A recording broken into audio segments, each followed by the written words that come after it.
మీరు పెద్దలుగా నా వెల్విషర్గా అదేవిధంగా మీ యొక్క డ్యూటీ నిర్వర్తిస్తూ మరి ఆవేశపడకండి, కొంచెం ఆలోచించుకోండి, నిర్ణయం తీసుకోండి, మీకు సమయం ఇస్తా అని చెప్పారు అధ్యక్ష.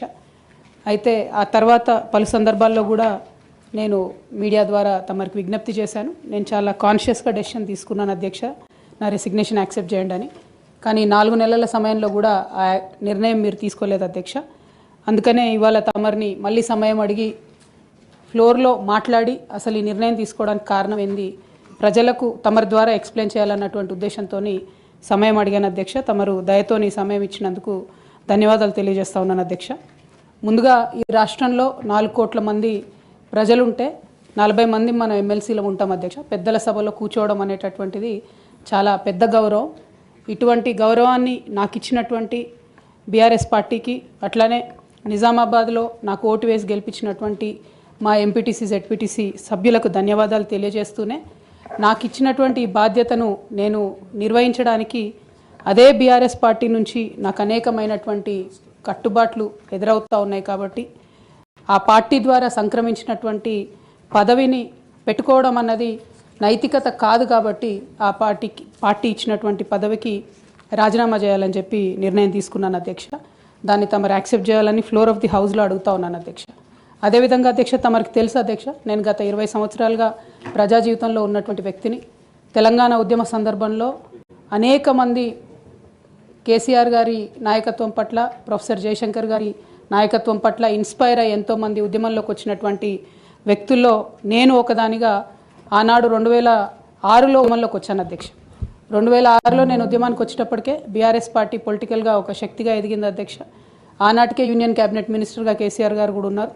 అయినప్పటికీ నేను బీఆర్ఎస్ పార్టీలోకి రాకుండా ఇండిపెండెంట్గా తెలంగాణ జాగృతి అనేటటువంటి సంస్థను స్థాపించి, ఆ సంస్థ ద్వారా తెలంగాణ ఉద్యమంలో ఎక్కడైతే గ్యాప్ ఉందో ఆ గ్యాప్ని ఫుల్ఫిల్ చేయడానికి, ముఖ్యంగా మహిళా లోకాన్ని తెలంగాణ ఉద్యమంలోకి తీసుకురావడానికి, యువమిత్రుల్ని తెలంగాణ ఉద్యమంలోకి తీసుకురావడానికి అనేక కార్యక్రమాలు చేపట్టడం జరిగింది అధ్యక్ష. అందులో ప్రధానంగా ఏదైతే మన సంస్కృతి గురించి అనేకమైనటువంటి చిన్నచూపు చూసేటటువంటి పరిస్థితి ఉన్నటువంటి సందర్భంలో మన బతుకమ్మ మన గౌరవం అని చెప్పి బతుకమ్మ పండుగను ముందుకు తీసుకెళ్ళి నేను ఊరూరా తిరుగుతూ మరి బతుకమ్మ పండుగ మన ఆత్మగౌరవానికి ప్రతీక అని చాటి చెప్పేటటువంటి ప్రయత్నం చేశాను అధ్యక్ష. అదేవిధంగా మన చరిత్రకు సంబంధించి 3000 సంవత్సరాల తెలంగాణ చరిత్రను కూడా నేను ప్రత్యేకించి ఒక చారిత్రక బృందాన్ని కూడా పెట్టుకొని మరి పుస్తకాలను కూడా వెలువరించడం జరిగింది అధ్యక్ష. తెలంగాణలో ఉన్నటువంటి చారిత్రక కట్టడాలను పరిరక్షించడానికి, ఆ కట్టడాల చుట్టూ ఉన్నటువంటి చరిత్రను కూడా నేను నిక్షిప్తం చేయడానికి చేయని ప్రయత్నం అంటూ లేదు అధ్యక్ష.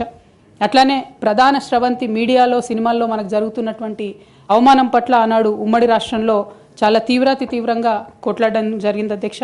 మన భాషను, మన యాసను ప్రొటెక్ట్ చేయడానికి నా వంతు ప్రయత్నం చేశాను అధ్యక్ష. అప్పటికే ఉమ్మడి రాష్ట్రంలో ఉన్నటువంటి పాఠ్య పుస్తకాల్లో కూడా మన తెలంగాణ మహనీయుల చరిత్ర లేకపోవడం, మన తెలంగాణ సాంస్కృతిక అంశాలు లేకపోవడం, మన తెలంగాణ భాష పట్ల వివక్ష ఉండడం పట్ల కూడా శ్రీకృష్ణ కమిటీకి ఆనాడు ఇచ్చినటువంటి రిపోర్ట్లో కూడా తెలంగాణ జాగృతి తరఫున మేము ఇవ్వడం జరిగింది అధ్యక్ష. శ్రీకృష్ణ కమిటీ ఇచ్చినటువంటి ఫైనల్ రిపోర్ట్లో కూడా ఆ వాస్తవాలని వాళ్ళంతా ఉటంకించడం జరిగింది అధ్యక్ష. ఇవన్నీ కూడా మరి తెలంగాణ ప్రజలు కూడా మర్చిపోరు అధ్యక్ష. ఇవన్నీ చేస్తూ వచ్చినాం.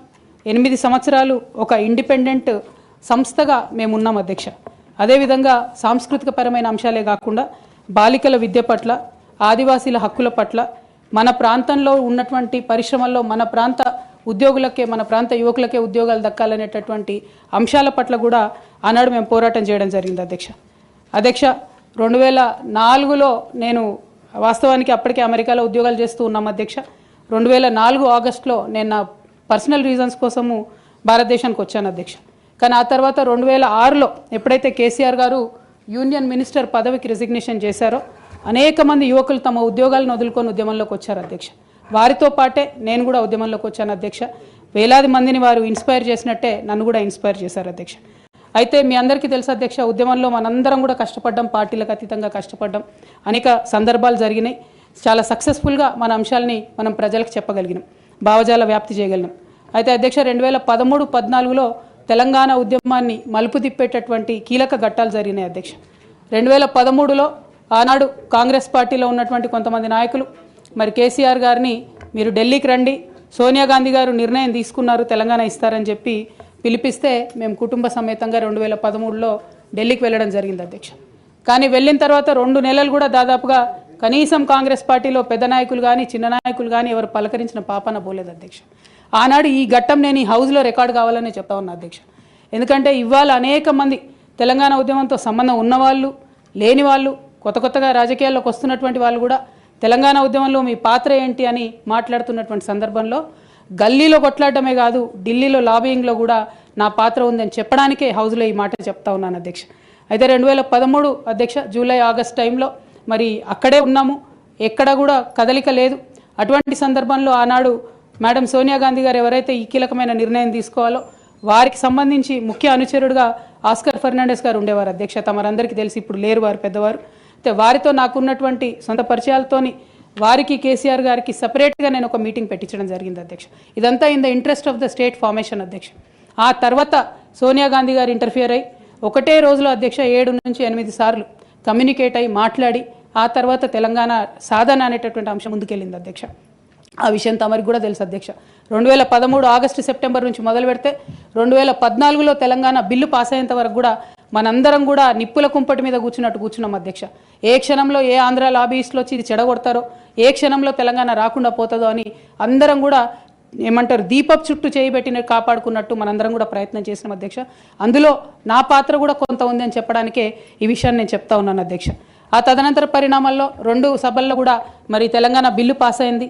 తర్వాత టీఆర్ఎస్ అప్పుడు టీఆర్ఎస్ ఉన్నటువంటిది కాంగ్రెస్లో మర్జ్ అవ్వాలనేటటువంటి ఒక పొలిటికల్ డెసిషన్ జరుగుతున్న సందర్భం అధ్యక్ష. అయితే మర్జ్ అవ్వలేదు అధ్యక్ష. అప్పుడు మర్జ్ అవ్వకపోతే ఏమైంది, ఇండిపెండెంట్గా టీఆర్ఎస్ ఇక్కడ పోటీ చేయాల్సిన పరిస్థితి వచ్చింది. వాస్తవానికి అధ్యక్ష ఏ మహిళ అయినా కూడా ఒక కెరీర్ ఎంచుకునే ముందు, ఒక ఉద్యోగం చేసే ముందు తన కుటుంబం ఏంటి, కుటుంబ పరిస్థితి ఏంటి, రేపు పొద్దున్న నేను ఉద్యోగం చేస్తే నా పిల్లలకు సమయం ఇవ్వగలుగుతానా, కుటుంబ వ్యవహారాలకు సమయం ఇవ్వగలుగుతానా అని ఆలోచించుకుంటారు అధ్యక్ష. నేను కూడా ఉద్యమంలోకి వచ్చే ముందు 3 నుంచి 4 నెలలు చాలా సుదీర్ఘంగా ఆలోచించి నా జీవిత భాగస్వామితో చర్చించిన తర్వాతనే నేను ఉద్యమంలోకి రావడం జరిగింది అధ్యక్ష. అయితే ఈ విషయం ఇప్పుడు ఎందుకు చెప్పాల్సి వస్తుందంటే అధ్యక్ష, నేను ఎప్పుడైనా కూడా మన తెలంగాణ నుంచి ఒక ఇంటర్నేషనల్ స్థాయి ఎన్జిఓ నడపాలనుకున్నాను అధ్యక్ష. నేను పాలిటిక్స్లోకి వస్తానని అనుకోలేదు. కాకపోతే 2013-14లో ఎప్పుడైతే ఈ పరిణామాలు జరిగినాయో, టీఆర్ఎస్ పార్టీ ఒంటరిగా పోటీ చేయాల్సి వచ్చిందో అధ్యక్ష, ఆనాడు నాకు పార్టీ నుంచి వచ్చినటువంటి రిక్వెస్ట్ ఏంటంటే, నువ్వు నిజామాబాద్లో చేసినటువంటి పనికి నిన్ను నిజామాబాద్లో దాదాపుగా ఇంటింటికి గుర్తుపడతారు కాబట్టి నువ్వు ఎంపీ టికెట్ తీసుకొని అక్కడ ఉంటే అందరు ఎమ్మెల్యేలు మనం గెలిచేటటువంటి ఆస్కారం ఉంటుంది కాబట్టి నువ్వు ఇక్కడ పోటీ చేయాలని ఆనాడు టీఆర్ఎస్ పార్టీ నాకు పిలిచి పార్లమెంట్ టికెట్ ఇచ్చింది అధ్యక్ష. నేను ఎప్పుడు కూడా వారిని అడుక్కొని టికెట్ తీసుకోలేదు అధ్యక్ష. ఆ నిజామాబాద్ ప్రజలు దాన్ని గౌరవించారు. 9కి 9 కంప్లీట్గా నిజామాబాద్లో ఎమ్మెల్యేని గెలిపించారు అధ్యక్ష. తద్వారా టీఆర్ఎస్ ఇండిపెండెంట్గా ఆనాడు అధికారంలోకి వచ్చింది అధ్యక్ష. అందరం సంతోషపడ్డాం అధ్యక్ష. నేషనల్ పార్టీస్ మీద డిపెండ్ కాకుండా ఒక స్వీయ రాజకీయ అస్తిత్వం ఈ రాష్ట్రానికి ఉంటుందని చెప్పి టీఆర్ఎస్ పార్టీ అధికారంలోకి వస్తే తెలంగాణ ప్రజలకు మేలు జరుగుతుందని చెప్పి అందరం కూడా పనిచేసాం అధ్యక్ష, కష్టపడ్డాం. అదేవిధంగా మొదటిసారి పార్లమెంట్లో ఉన్నటువంటి మనందరం కూడా మీకు తెలుసు అధ్యక్ష, ఇక్కడ కూడా చాలామంది సహచరులు ఉన్నారు. చాలా అంశాల మీద, విభజన అంశాల అన్నిటి మీద కూడా నిరంతరం పోరాటం చేసి అది హైకోర్టు సాధించుకోవడం కావచ్చు అధ్యక్ష, కాళేశ్వరం లాంటి పెద్ద ప్రాజెక్టులకు అనుమతులు సాధించుకోవడం కావచ్చు అధ్యక్ష, అనేక అంశాల మీద కొట్లాడి కూడా పనిచేసినాం అధ్యక్ష. అంటే ఈ అంశాలు చెప్పడంలో ఉద్దేశం ఏంటంటే అధ్యక్ష, కేవలం పదవులు కావాలి రాజకీయం కోసమే టీఆర్ఎస్ పార్టీలోకి నేను వెళ్ళలేదు అధ్యక్ష. ఆనాడు టీఆర్ఎస్ పార్టీకి అవసరం, తెలంగాణ ప్రజలకు అవసరం అని చెప్పినారు కాబట్టి వెళ్ళిన అధ్యక్ష. వెళ్ళిన తర్వాత కూడా నిజామాబాద్ పార్లమెంట్లో ఉన్నటువంటి వారందరికీ తెలుసు అధ్యక్ష, ఒక 20 సంవత్సరాలు పెండింగ్ ఉండే అధ్యక్ష నిజామాబాద్ పెద్దపల్లి రైల్వే లైన్. కానీ మొదటి 2-3 సంవత్సరాలలోనే వెంటబడి నేను అది పూర్తి చేసుకోగలిగిన అధ్యక్ష. అంటే ఇట్లా ఒక్కొక్కటి ఏ రోల్ ఇస్తే ఆ రోల్లో పనిచేసుకుంటూ వెళ్ళినాం అధ్యక్ష. ఏ రోల్ ఇస్తే ఆ రోల్లో డెడికేటెడ్గా తెలంగాణ ప్రజలకు పనికొచ్చేటట్టుగా చేసినాం అధ్యక్ష. సో 2014లో తెలంగాణ జూన్ 2న వస్తే సెప్టెంబర్లో బతుకమ్మ పండుగ వచ్చింది అధ్యక్ష. నేను అంతకుముందు తెలంగాణ జాగృతి నుంచి దాదాపుగా 8-9 సంవత్సరాల నుంచి కంటిన్యూస్గా బతుకమ్మ పేరుతోని ప్రతి సంవత్సరం కార్యక్రమాలు చేసేదాన్ని అధ్యక్ష. 2014లో వచ్చినటువంటి బతుకమ్మ, తెలంగాణ రాష్ట్రం ఏర్పడ్డ తర్వాత వచ్చినటువంటి మొదటి బతుకమ్మ నుండే నా మీద రిస్ట్రిక్షన్స్ ప్రారంభమైనాయి అధ్యక్ష. పొలిటికల్ పార్టీలో ఒక వ్యక్తిని స్వేచ్ఛను ఎట్లా హరిస్తారని చెప్పడానికే ఎగ్జాంపుల్ చెప్తా ఉన్నాను అధ్యక్ష. ఇక్కడ పర్సనల్ ఇష్యూస్ మాట్లాడకుండా నేను రూల్ పొజిషనే కోట్ చేసి మాట్లాడతాను అధ్యక్ష. Section 29A of representation of peoples act ఉంటుంది అధ్యక్ష. It is a statutory obligation for political parties to follow democratic norms. అంటే ఒక వ్యక్తి ఒక పార్టీలో చేరాడంటే ఆ వ్యక్తి యొక్క భావజాలాన్ని కానీ, ఆ వ్యక్తి యొక్క భావ ప్రకటన స్వేచ్ఛను కానీ, ఆ పొలిటికల్ పార్టీస్ హరించడానికి లేదు అధ్యక్ష. నేను గత 8 సంవత్సరాలుగా ఇండిపెండెంట్గా ఒక వ్యక్తిగా సంస్థను నడుపుతూ చేస్తున్నటువంటి ప్రయత్నాలని అడ్డుకట్ట వేయడానికి మొదటి రోజు నుంచే ప్రయత్నం జరిగింది అధ్యక్ష.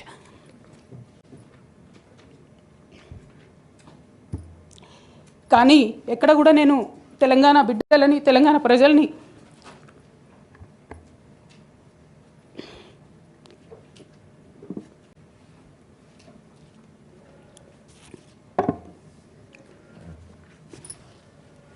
వాళ్ళను డిసప్పాయింట్ చేయదు కాబట్టి నవ్వుతూ పనిచేస్తూ వెళ్ళిపోయిన అధ్యక్ష. ఇప్పుడు నా దగ్గరికి ఎప్పుడు పెద్దవాళ్ళు, పైరవికారులు, కాంట్రాక్టర్లు ఎవరు రాలేదు అధ్యక్ష. నేను ఎప్పుడు కూడా పేద ప్రజల మధ్యలోనే ఉండి పనిచేస్తున్నాను అధ్యక్ష. నా దగ్గరికి వచ్చినటువంటి బీడీ కార్మికులు కావచ్చు, బీడీ టేకేదారులు కావచ్చు, అంగన్వాడీ టీచర్లు కావచ్చు, ఆశా వర్కర్లు కావచ్చు, ఐకేపీ ఎంప్లాయీస్ కావచ్చు అధ్యక్ష, అదేవిధంగా జిహెచ్ఎంసీ కార్మికులు కావచ్చు అధ్యక్ష, టీచర్లు కావచ్చు అధ్యక్ష, నిరుద్యోగులు కావచ్చు, ఆడబిడ్డలు కావచ్చు, సింగరేణి ఉద్యోగులు కావచ్చు, కరెంట్ ఎంప్లాయీస్ కావచ్చు, ఎవరు వచ్చినా అధ్యక్ష నేను కాదనకుండా నాకెంత వీలైతే అంత పనిచేసి పెట్టేటటువంటి ప్రయత్నం చేసిన అధ్యక్ష. అయినా సరే అధ్యక్ష, పార్టీ మౌత్ పీసులుగా ఉండేటటువంటి పార్టీ పేపర్లు, పార్టీ ఛానళ్ళు ఏ ఒక్కరు కూడా ఎన్నడూ కూడా మద్దతు ఇవ్వలేదు అధ్యక్ష. అయినా సరే ధైర్యం వదులుకోకుండా మొక్కువని ప్రయత్నంగా నేను ప్రయత్నం చేస్తూనే వెళ్ళాను అధ్యక్ష. తెలంగాణ రాకముందు, బీఆర్ఎస్ ప్రభుత్వం ఏర్పడకముందు ఒక మాట అనుకున్నాం అధ్యక్ష. కేసీఆర్ గారే పదే ఈ మాట చెప్పారు. ఉమ్మడి రాష్ట్రంలో మనకు కాంట్రాక్ట్ వ్యవస్థ వచ్చింది, మరి కాంట్రాక్ట్ ఎంప్లాయీస్తోని, అవుట్సోర్సింగ్ ఎంప్లాయీస్తోని దేశానికి నష్టం జరుగుతుంది, రాష్ట్రానికి నష్టం జరుగుతుంది, అందరికన్నా ఎక్కువ తెలంగాణ యువకులకు నష్టం జరుగుతుందని చెప్పారు అధ్యక్ష. ఆనాడు వారు సరదాగా ఒక మాట అనేవాళ్ళు, అందరికీ కాంట్రాక్ట్ పోస్ట్ ఉంది, మరి ముఖ్యమంత్రికి కూడా కాంట్రాక్ట్ పోస్ట్ ఉంటుందా అని చెప్పి ప్రశ్నించేవారు అధ్యక్ష. కానీ తెలంగాణ వచ్చిన తర్వాత 10 ఏళ్లలో కూడా కాంట్రాక్ట్ వ్యవస్థను మనం రద్దు చేసుకోలేకపోయినాం అధ్యక్ష. అది కాకుండా అవుట్సోర్సింగ్ ఎంప్లాయీస్, అవుట్సోర్సింగ్ వ్యవస్థను పెంచి పోసిపోయినాం అధ్యక్ష. బాధతో, చాలా ఆవేదనతో నేను ఈ మాటలు చెప్తా ఉన్నా అధ్యక్ష.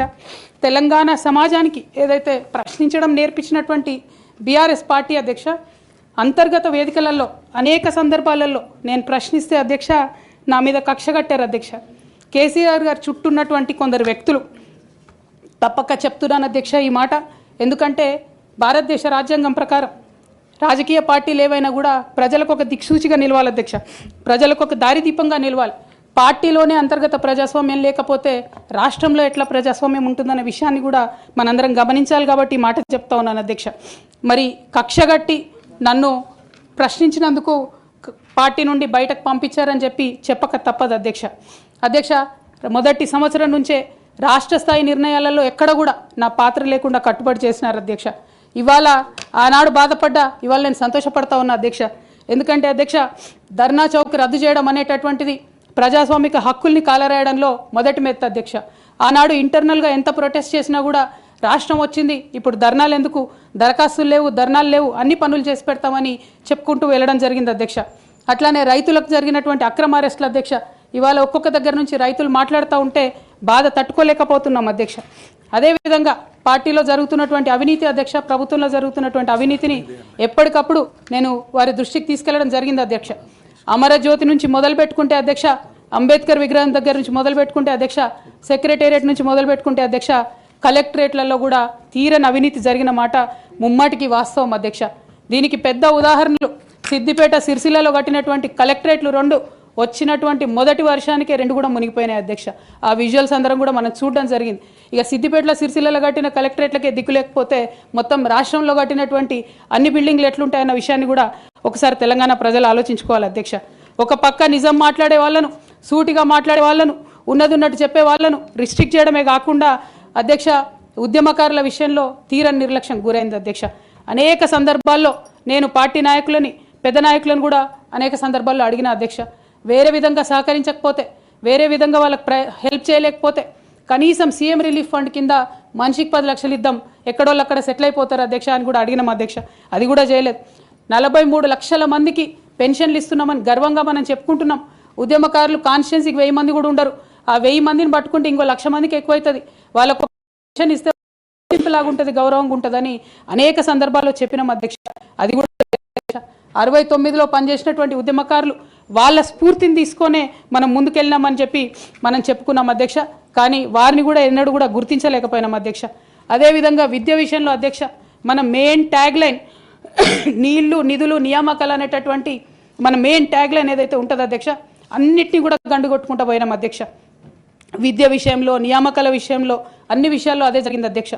అదేవిధంగా కొందరు ప్రజాప్రతినిధులు చేస్తున్నటువంటి దురాగతాలని కూడా ఎప్పటికప్పుడు నేను అధిష్టానానికి చేరవేసిన అధ్యక్ష. దాని మీద ఎటువంటి చర్యలు లేవు అధ్యక్ష. దానికి ప్రత్యక్ష నిదర్శనం ఇసుక దందాల్లో చేసినటువంటి అక్రమాలతోని నేరేళ్ల లాంటి దురాగతాలు జరిగినాయి అధ్యక్ష. దళిత బిడ్డల మధ్యలో అనవసరంగా బలైపోయినారు అధ్యక్ష. కానీ దాని మీద కూడా ఎటువంటి చర్యలు తీసుకోకపోవడం, అది అప్పుడు బీఆర్ఎస్ ప్రభుత్వం తీసుకోకపోవడం, ఇప్పుడు కాంగ్రెస్ ప్రభుత్వం చర్యలు తీసుకోకపోవడం కూడా చాలా దారుణం అధ్యక్ష. బోధన్ షుగర్ ఫ్యాక్టరీ అధ్యక్ష, నా ప్రాంతం అధ్యక్ష, నా బోధన్ మా అత్తగారిల్లు. ఒక 10 ఏళ్లలో కనీసం ఒక 100 సార్లు అడుగుంటాం అధ్యక్ష బోధన్ షుగర్ ఫ్యాక్టరీని తెప్పియాలని చెప్పి. బోధన్ షుగర్ ఫ్యాక్టరీ విషయంలో చేసినటువంటి నిర్లక్ష్యానికి మాత్రం నేను పర్సనల్గా చాలా అవమానంగా ఫీల్ అయిన అధ్యక్ష. అయినప్పటికీ ఇప్పటికి కూడా బోధన్ షుగర్ ఫ్యాక్టరీ తెరచకపోవడం, తెలంగాణ వచ్చి కూడా మా బోధన్ బిడ్డలకు న్యాయం జరగలేదన్న విషయం అర్థమవుతా ఉంది అధ్యక్ష. అదేవిధంగా అధ్యక్ష, కేసీఆర్ గారి దగ్గర మాట్లాడే ధైర్యం నాకు ఒక్కదానికే ఉంది కాబట్టి అధ్యక్ష, ఈ అన్ని అంశాలు నేను ఎప్పటికప్పుడు అడుగుతూ వెళ్ళిన అధ్యక్ష. సరే, పర్సనల్గా వారు నాకు తండ్రి, పార్టీ అధ్యక్షులు, ఒక 2 విషయాలు చేసినా ఒక 2 విషయాలు చేయకపోయినా నడుస్తుంటుంది పార్టీ అన్నప్పుడు, ఇంత పెద్ద వ్యవస్థ ఉంటే అనుకోవచ్చు అధ్యక్ష. కానీ కింద ఉండేటటువంటి అనేక వ్యక్తులు కంటిన్యూస్గా దురాకతలు చేస్తుంటే కూడా మరి చూసుకోకపోతే కరెక్ట్ కాదు అధ్యక్ష. అదేవిధంగా టీఆర్ఎస్ నుండి బీఆర్ఎస్గా మారుస్తామనేటటువంటి ఒక కీలకమైన నిర్ణయం తీసుకోవడం జరిగింది అధ్యక్ష. ఆనాడు కూడా ఆ మీటింగ్ నేను అటెండ్ అవ్వలేదు అధ్యక్ష. నేను ఒప్పుకోలేదు, ఈ పేరు మార్పుకు ఒప్పుకోలేదు, నేషనల్ పాలిటిక్స్లోకి వెళ్ళడం కూడా నేను ఒప్పుకోలేదు అధ్యక్ష.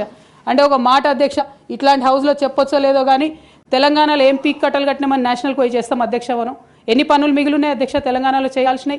2 పెద్ద రివర్స్లో, ఒక పక్క గోదావరి, ఇంకో పక్క కృష్ణ, 1,89,000 కోట్లు ఖర్చు పెట్టినాం అధ్యక్ష. కొత్తగా ఇచ్చిన ఆయకట్టు ఎంత అంటే 14 లక్షల ఎకరాలు అధ్యక్ష. 1,89,000 కోట్లు అంటే ఎంత అధ్యక్ష? 1,00,000 కోట్లు ఖర్చు పెడితే 20 లక్షల మంది పేద ప్రజలకు ఇంటికి 5 లక్షలు వేసుకున్నా 20 లక్షల మందికి పేద ప్రజలకు ఇల్లు ఇవ్వచ్చు అధ్యక్ష మనం. కానీ 1,89,000 ఖర్చు పెడితే అధ్యక్ష జరిగింది ఎవరికి, ఒరిగింది ఎవరికి అంటే, ఒక వ్యక్తి 1989లో కంపెనీ పెట్టుకున్న ఆయన మన తెలంగాణ వచ్చిన తర్వాత ఫోర్బ్స్ జాబితా ఉంటుంది అధ్యక్ష. దాంట్లో 45వ స్థానం ఒక కాంట్రాక్టర్ దక్కించుకున్నాడు అధ్యక్ష. అంతకుమించి జరిగింది ఎవరికి ఏం లేదు అధ్యక్ష. ఇండ్లు లేని పేద ప్రజలకు ఇండ్లు రాలే అధ్యక్ష. కానీ ఆ కంపెనీకి మాత్రం 1,02,666 కోట్ల విలువైన ప్రాజెక్టులు ఒకటే కంపెనీకి పోయింది అధ్యక్ష. ఇది ప్రైవేట్ విషయం అని అనిపించవచ్చు అధ్యక్ష. కానీ తెలంగాణ రాష్ట్రం తెచ్చుకున్నదే ట్రాన్స్పరెన్సీ కోసం, తెలంగాణ రాష్ట్రం తెచ్చుకున్నదే అకౌంటబిలిటీ కోసం, తెలంగాణ రాష్ట్రం తెచ్చుకున్నదే ఇండిపెండెన్స్ కోసం. ఇవేవి లేనటువంటి తెలంగాణ రాష్ట్రాన్ని మనం ఊహించని కూడా ఊహించలేము అధ్యక్ష. చూసుకుంటూ ఊరుకోవడం కూడా సరికాదు అధ్యక్ష. అదేవిధంగా అధ్యక్ష, ఇంకో పక్క తెలంగాణను పదే మోసం చేస్తున్నటువంటి భారతీయ జనతా పార్టీ అధ్యక్ష, ఒక్క ప్రాజెక్ట్ కూడా నేషనల్ ప్రాజెక్ట్ హోదా ఇయ్యలేదు అధ్యక్ష. ఒక్కటంటే ఒక్కటి కూడా విభజన హామీలు అమలు చేయలేదు అధ్యక్ష. IITR లాంటి సంస్థ మన దగ్గర వస్తే ఎంతోమంది యువకులకు ఉద్యోగాలు వచ్చాయి అధ్యక్ష. అవి పర్సనల్గా ఇవ్వకుండా ఆపారు అధ్యక్ష. అనేక కంపెనీలకు అయితే మీరు మహారాష్ట్ర బోండి, గుజరాత్ బోండి అని చెప్పి భారతీయ జనతా పార్టీ పెద్ద నాయకులు చెప్పి ఇక్కడ యువకులకు అన్యాయం చేశారు అధ్యక్ష. భారతీయ జనతా పార్టీ మీద ఎడతెగని పోరాటం నేను చేశాను అధ్యక్ష. అది పార్లమెంట్లో మాట్లాడడం కావచ్చు, బయట మాట్లాడడం కావచ్చు, అనేక అంశాల మీద కొట్లాడడం కావచ్చు అధ్యక్ష. ఇంత చేస్తే కేసీఆర్ గారి మీద కక్షతో అధ్యక్ష ఆఖరికి నన్ను జైల్లో కూడా పెట్టడం జరిగింది అధ్యక్ష. అయినప్పటికీ ఏనాడు మా పార్టీ నాకు అండగా నిలబడలేదు అధ్యక్ష. 3 సంవత్సరాలు నేను ఒక్కదాన్నే ఈడీతోని, సిబిఐతోని అనేక అంశాల్లో కొట్లాడుకున్న తప్పితే ఎక్కడ కూడా పార్టీ అండగా నిలబడలేదు అధ్యక్ష. ఇది ఎందుకు చెప్తా ఉన్నా అంటే అధ్యక్ష, ఒక పార్టీ అంటే ఒక సంఘం అధ్యక్ష. ఒక సంఘం అంటే ఒకే భావజాలంతో కలిసి పనిచేసే వ్యక్తులు అధ్యక్ష. ఒకడు గాయపడి పడిపోతే వాడిని ఎత్తుకొని పోతారు అధ్యక్ష, భుజాల మీద తీసుకొని పోతారు అధ్యక్ష. లేదు, నువ్వు మా భావజాలంతో కరెక్ట్గా లేవంటే తీసి ఆనాడే అవతల పడేయాలి అధ్యక్ష. అట్లా కాకుండా అదే పార్టీలో కొనసాగాలి, కానీ పార్టీ మీకు అండగా నిలబడదు అనేటటువంటిది కరెక్ట్ కాదు అధ్యక్ష. ఇది డెమోక్రటిక్ సిస్టంలో కాన్స్టిట్యూషన్ స్పిరిట్ని తీసుకొని పనిచేసేటటువంటి పొలిటికల్ పార్టీస్ బిహేవ్ చేయాల్సినటువంటి పద్ధతి కాదు అధ్యక్ష. ఇవన్నీ ఇట్లా జరుగుతూ వస్తున్నటువంటి క్రమంలో బీఆర్ఎస్ పార్టీ అధికారం కోల్పోయింది అధ్యక్ష. అధికారం కోల్పోయిన తర్వాత కాంగ్రెస్ పార్టీ వచ్చి ఒక ఎంక్వైరీ చేసింది అధ్యక్ష, ఘోష్ కమిటీ అని. బీఆర్ఎస్ పార్టీలో ఉన్నటువంటి ఏ పెద్ద నాయకుడు కూడా మాట్లాడాడు అధ్యక్ష. కేసీఆర్ గారు అంటే ఎవరు మాట్లాడారు? అదే కేటీఆర్ గారినో హరీష్ రావు గారినో అంటే అందరు లేచి నిల్చొని మాట్లాడతారు అధ్యక్ష. నేను ఒకటే అంటే అధ్యక్ష, ఒక నాయకుడిని నమ్ముకొని ప్రాంతీయ పార్టీ అంటే ఏంది అధ్యక్ష? ఒక నాయకుడు అధ్యక్ష, ఆ నాయకుడు ఆయన భావజాలం ఆయన ఐడియాలజీ మీద నడిచేదే ప్రాంతీయ పార్టీ. అది ఎన్టీఆర్ గారు పెట్టిన పార్టీ కావచ్చు, కేసీఆర్ గారు పెట్టిన పార్టీ కావచ్చు. ఆ పార్టీ నాయకుడికే దెబ్బ తగిలితే, ఆ పార్టీ నాయకుడి మీదకే మచ్చ వస్తే పార్టీ మనుగడకే అర్థం ఉండదనేటటువంటి ఉద్దేశంతో ఘోష్ కమిటీ అప్పుడు కూడా నేను ఒక్కదాన్నే జాగృతితోని ధర్నా చేసిన అధ్యక్ష. ఏ ఒక్కరు మాట్లాడరు అధ్యక్ష. ఆ తర్వాత అర్ధరాత్రి 2 గంటలకు కాంగ్రెస్ ప్రభుత్వం అసెంబ్లీలో సిబిఐ ఎంక్వైరీకి ఇస్తామంటే కూడా తెల్లారి 12, 1 గంటలు 2 గంటల వరకు కూడా మా బీఆర్ఎస్ పార్టీలో ఒక్క పెద్ద నాయకుడు కూడా మాట్లాడాడు అధ్యక్ష. కేసీఆర్ గారిని ఏమన్నా మాట్లాడారు అధ్యక్ష. మరి అట్లాంటి పార్టీ ఎందుకు ఉండాలి, ఉంటే ఏంది పోతే ఏందని నేను ప్రెస్ మీట్ పెట్టి బలంగా మాట్లాడిన అధ్యక్ష. నేను మాట్లాడలేదని నేను అంటలేను అధ్యక్ష. డెఫినెట్గా అవినీతి పరుల పేరు చెప్పిన, నేను హరీష్ రావు గారి పేరు చెప్పిన, వారి టీంలో ఉన్న అందరి సభ్యుల పేరు చెప్పిన అధ్యక్ష. ఇప్పుడు కూడా చెప్తాను అధ్యక్ష. కానీ అధ్యక్ష చెప్పిన తర్వాత తెల్లారి 2 గంటల లోపల నన్ను సస్పెండ్ చేసిండ్రు అధ్యక్ష. నేను ఒకటే కోరుతా ఉన్నా అధ్యక్ష. ఇందాక నేనైతే representation of peoples act quote చేసినాను అధ్యక్ష. అందులో సెక్షన్ 19.1C అని కూడా ఉంటుంది అధ్యక్ష. ఇది రైట్ టు అసోసియేషన్లో అధ్యక్ష ఆర్టికల్ 19.1C. అంటే ఒక అసోసియేషన్లో మనం మెంబర్ అయినంత మాత్రాన ఖచ్చితంగా ఆ party membership does not place an individual outside the constitution అధ్యక్ష. Especially when it concerns the allegation of corruption, maladministration and breach of public trust lies at the core of protected political speech adhyaksha. Political speech has to be protected by Constitution of India adhyaksha. అదే విధంగా అధ్యక్ష disciplinary action committee అన్నారు అధ్యక్ష. అధ్యక్ష అసలు BRS party constitution అధ్యక్ష ఒక national లెవెల్లో పనిచేయాలనుకునే పార్టీది 8 పేజీల కాన్స్టిట్యూషన్ అధ్యక్ష. అధ్యక్ష నిజంగా ఇవాళ నేను ధైర్యంగా చెప్తా ఉన్నా, ఆ constitution of BRS party is a joke అధ్యక్ష. ఏమి ఉండదు అందులో. అసలు పోయిన కమిటీ ఎప్పుడు వేసిర్రంటే ఎవరికి కూడా గుర్తుండదు అధ్యక్ష. నన్ను సస్పెండ్ చేసే ముందు డిసిప్లినరీ యాక్షన్ కమిటీ అని సడన్గా రాత్రికి రాత్రి పుట్టుకొచ్చింది అధ్యక్ష. పుట్టుకొచ్చి నన్ను సస్పెండ్ చేశారు అధ్యక్ష. కనీసం నన్ను పిలవాలా, కనీసం షోకాజ్ నోటీస్ ఇవ్వాలా, పోనీ ఇవ్వలేదు. ఎమర్జెన్సీ పవర్స్ వాడి అధ్యక్షుల వారే సస్పెండ్ చేశారు అనుకుంటే తర్వాత కనీసం ఫైనాలిటీ ఆఫ్ ద ఆర్డర్ కోసం అధ్యక్ష అపిలేట్ రూట్ తీసుకుంటే కనీసం తర్వాత ఎక్స్ప్లెనేషన్ అడగాలి అధ్యక్ష. ఎటువంటి పద్ధతి లేదు అధ్యక్ష. ఒక పార్టీ నడిపే పద్ధతి డెఫినెట్గా ఇది కాదు అధ్యక్ష. అవసరం అనుకుంటే నేను లీగల్గా ఛాలెంజ్ చేయొచ్చు, కానీ నేను ఛాలెంజ్ చేయను అధ్యక్ష. ఎందుకంటే ఎటువంటి పద్ధతి లేనటువంటి బీఆర్ఎస్ పార్టీ నుండి, ఎటువంటి నైతికత లేనటువంటి బీఆర్ఎస్ పార్టీ నుండి దూరం అవుతున్నందుకు ఇవాళ నేను చాలా సంతోషిస్తున్నా అధ్యక్ష. నా కుటుంబం, నా పార్టీ, నా రక్తం, నా చెమట, నేను 20 సంవత్సరాలు తెలంగాణ ఉద్యమం కోసం నేను పడ్డటువంటి శ్రమ, నేను చేసినటువంటి కష్టం గుర్తించకుండా ఒక చిన్న ఉరి తీసేవాడిని కూడా అడుగుతారు అధ్యక్ష. ఈ దేశంలో అంత మంచి దేశం మనది, అయినా కూడా సస్పెండ్ చేశారంటే చాలా సంతోషిస్తున్నా అధ్యక్ష. ఇవాళ నేను వేరే ఏం లేదు. అయితే కాంగ్రెస్ పార్టీ అధ్యక్ష నా సస్పెన్షన్ని పొలిటికల్గా వాడుకోవాలని ఈ బీఆర్ఎస్ పార్టీలో వచ్చినటువంటి చీలికలను చాలా పెద్ద ఎత్తున వాళ్ళు ప్రమోట్ చేస్తూ ఉన్నారు అధ్యక్ష. ప్రత్యేకించి వారు నాపై చేస్తున్న ఆరోపణ అధ్యక్ష, ఇది ఆస్తుల పంచాయతీ, ఆత్మగౌరవం పంచాయతీ కాదని చెప్తా ఉన్నారు అధ్యక్ష. నేను ఇవాళ మీ ద్వారా తెలంగాణ ప్రజలకు చెప్పదలుచుకున్న అధ్యక్ష. అధ్యక్ష నాకు దైవభీతి ఎక్కువ అధ్యక్ష, దైవ భక్తురాలు నేను. లక్ష్మీ నరసింహస్వామి మా ఇంటి దేవుడు అధ్యక్ష. ఆ లక్ష్మీ నరసింహస్వామి మీద ప్రమాణం చేసి చెప్తా ఉన్నా అధ్యక్ష. ఒక మహిళగా నాకు 2 కొడుకులు ఉన్నారు అధ్యక్ష. వాళ్ళిద్దరి మీద ప్రమాణం చేసి చెప్తా ఉన్నాను, నాది ఆస్తుల పంచాయతీ కాదు అధ్యక్ష, నాది ఆత్మగౌరవం పంచాయతీ. నేను ఏ విషయమైనా, ఉద్యమకారుల విషయమైనా, బీసీల విషయమైనా, మహిళల విషయమైనా ఏదైనా నిలదీసి అడిగినా అధ్యక్ష, రేపు కూడా అడుగుతా అధ్యక్ష. అందులో ఎట్టి పరిస్థితులలో కాంప్రమైజ్ అయ్యే విషయమే లేదు అధ్యక్ష. ఈ సందర్భంగా తమరు కూడా నేను ఒక మాట చెప్తా ఉన్నా అధ్యక్ష.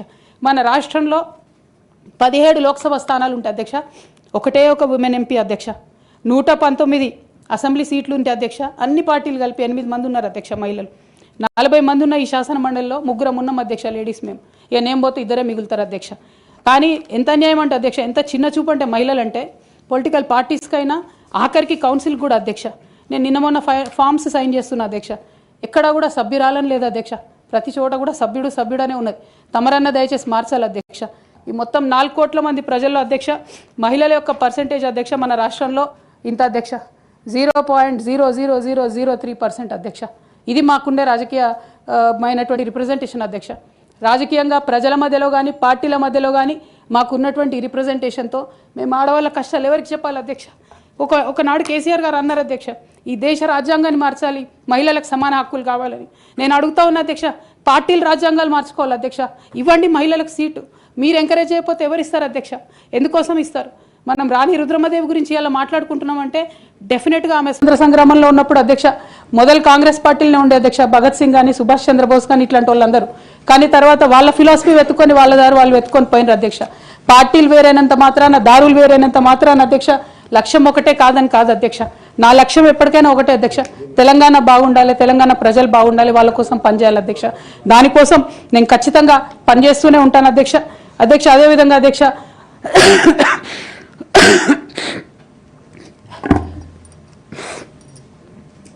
బీఆర్ఎస్ పార్టీ వైఫల్యాల్ని ఎండగడుతూ సక్సెస్ అయినటువంటి కాంగ్రెస్ పార్టీ అధ్యక్ష కంప్లీట్గా వాళ్ళు కూడా అన్ని అంశాలను ఇగ్నోర్ చేసినారు అధ్యక్ష.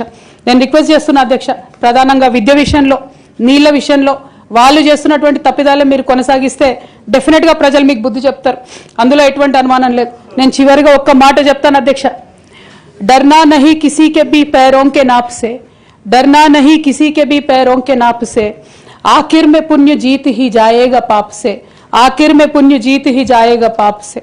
गीता में कृष्ण ने कहा अर्जुन से बस यही, गीता में कृष्ण ने कहा अर्जुन से बस यही, आखिर में पुण्य जीत ही जाएगा पाप से. అధ్యక్ష నేను నిజం పక్షాన ఉన్నాను అధ్యక్ష నేను నైతికత పక్షాన ఉన్నాను అధ్యక్ష.